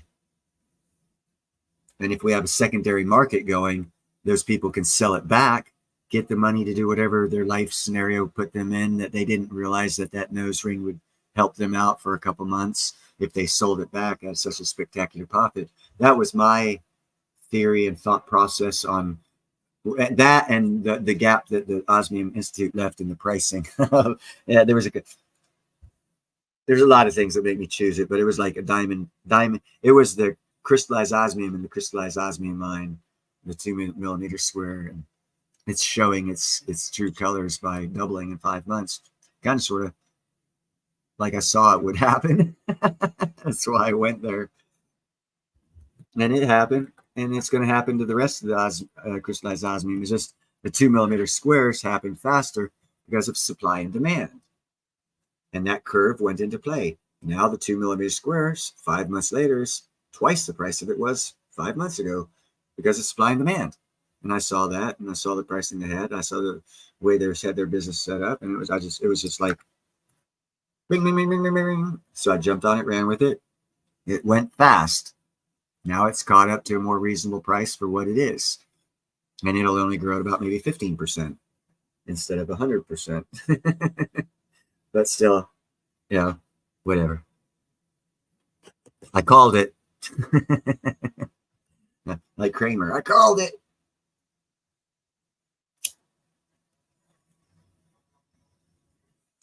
Everyone should, and actually everyone was buying 2 millimeter squares. They sold out quicker than heck fire once I started talking about it.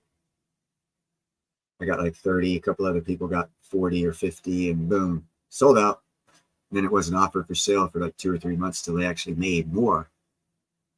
Well, that's the end of a market, not the beginning of a market. So the beginning of the market's the end of the market. How fast is it going to roll? As fast as you can sell. And then it's over with. Secondary market.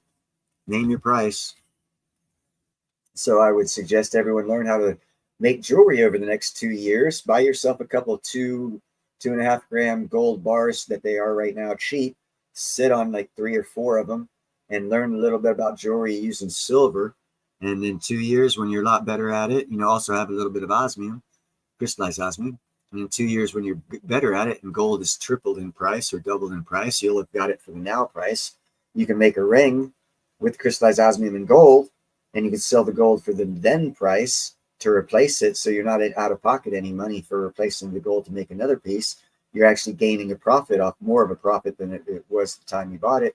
And the same with the osmium. So you're like going to compound your percentage of gains over a 2-year time period just by buying a little bit of crystallized osmium and a couple grams pieces of gold and sit on them. And in that 2-year time period, learn a skill. Jewelry making. Doesn't matter how good you get at it. You can do a rudimentary piece and take it to a professional, and it'll cost him less to take and deal with it, fix the little pieces and whatnot. Or worst case scenario, he'll know exactly what you want rather than you have to explain it to him because you kind of sort of made it, but you weren't good enough. And that saves him a lot of time and money when dealing with a quote unquote a professional jeweler. But trust me, if you work at building up a skill in 2 years, if you're not coming close to being a professional, maybe you ought to put more than 1 week 1 hour a month at it over the 2-year time period.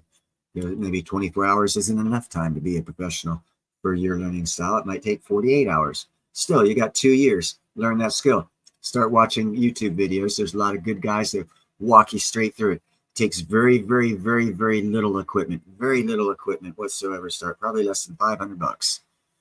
Then you can make rudimentary rings out of gold. You're obviously going to triple the price of the gold by throwing it in a ring. So even if it's not the most gorgeous, elegant thing out there, when it sells, you'll triple your price and still make money.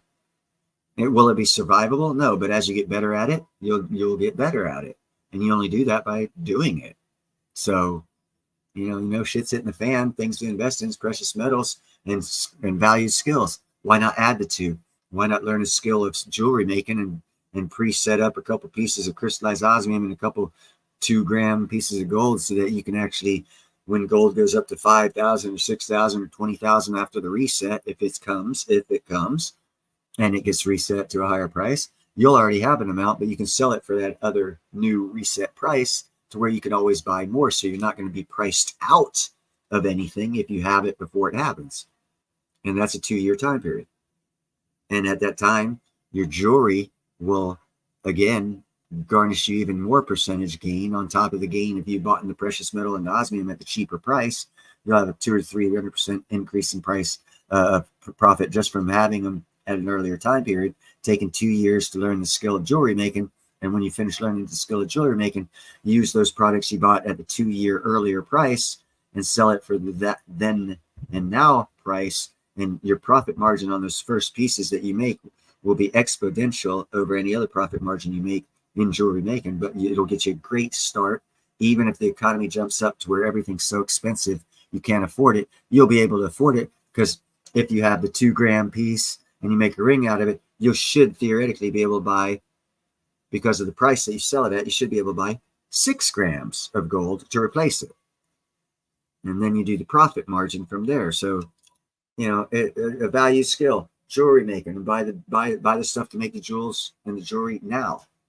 So that way, when crystallized osmium gets sold out in 2 years and the price goes exponential in the secondary market, you're set, man. It's just a thought. I'm learning, Pablo. I'm learning how to make jewelry. I've actually watched probably about 70 hours, 3 different guys, their jewelry making techniques and how they do it, and just their little nuances. And I've cut it down to one guy that I really like watching. And God, he makes it look so simple. And it kind of sort of is if you just have the basic tools and believe in yourself. It's just like anything else. Your first one's not going to be as good as your 50th one, but you're not going to have a 50th one if you don't have a first one.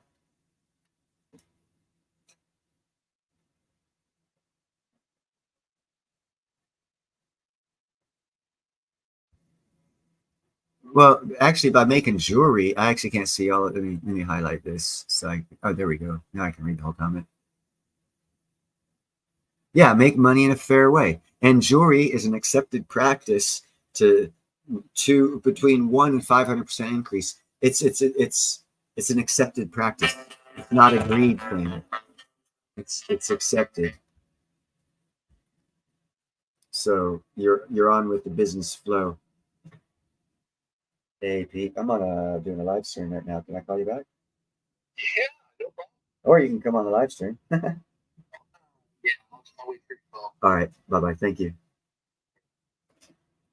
That's my boy Pete the Sasquatch. He's going to be helping me with my catamaran design because he's actually a teacher and he's long history. He knows how to do cat drawing stuff and computer virtual walkthrough design stuff. So I'm going to have to call him back in a little bit. Yeah, I could. Anyone could. I mean, we need to get away from greed, people, as a motivator, and not undercut ourselves. But making a profit and greed are actually 2 different things.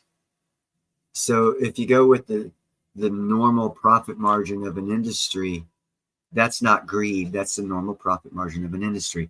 Unless you find yourself in a unique position where you're creating something that's never been created before and you don't have any analysis on a pricing chart because it's never been done before, well, then oh, well, I don't know how to help you. I'm actually finding myself in that position with it.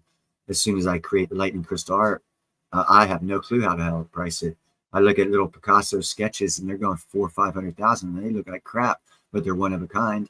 These will be one of a kind. So I'm thinking, 6-figure start, but I don't know. I've talked with others and have to come up with a strategy, and it's more than just doing it and throwing it out there. I mean, that's one way, but you're probably not going to be successful if you do that. It's always better to have a strategy and plan B and plan C and other things going on. There you go, gold and silver. That's exactly, I am almost to that point, dude, because of this horrible economy we've had over the past 4 years. I'm a union iron worker, been at 28 years now. This thing caught me at the worst time of my career. I've only worked like 14 months in the past 3.5 years. It's freaking crazy. So because I haven't had work, I've adjusted, and I also lost a company. I'm supposed to have been in a different spot right now. 5 years ago, what I saw and what's now is totally different. I lost my company, lost a lot of crap. But I've transitioned, or am in the transition of doing that exact same thing, only working if I'm stir crazy. And right now, with all the research and all the other stuff I'm doing, I'm not at all stir crazy to get back to work. But the pay is good, and I do miss that money. And I haven't done the transition to where the transition is profitable yet. So I'm in that part of the transition. Just started the transition. And I still probably might have to go back to ironwork for a little bit before I can fully get away from it. And that's when I'm moving. Take my early retirement and get the heck on out of Dodge. Because I do not like how the union's been treating me because of my beliefs. I didn't sign up for a work union so that they could persecute me because of my feelings. I thought we were iron workers and we didn't have no feelings, but apparently I was wrong. Actually, I'm right and they're wrong, but they control things, so that makes me wrong. But that changes in time, because if anyone's wrong and in charge, they're not in charge for long because they're wrong. Hey, that kind of sounded cool.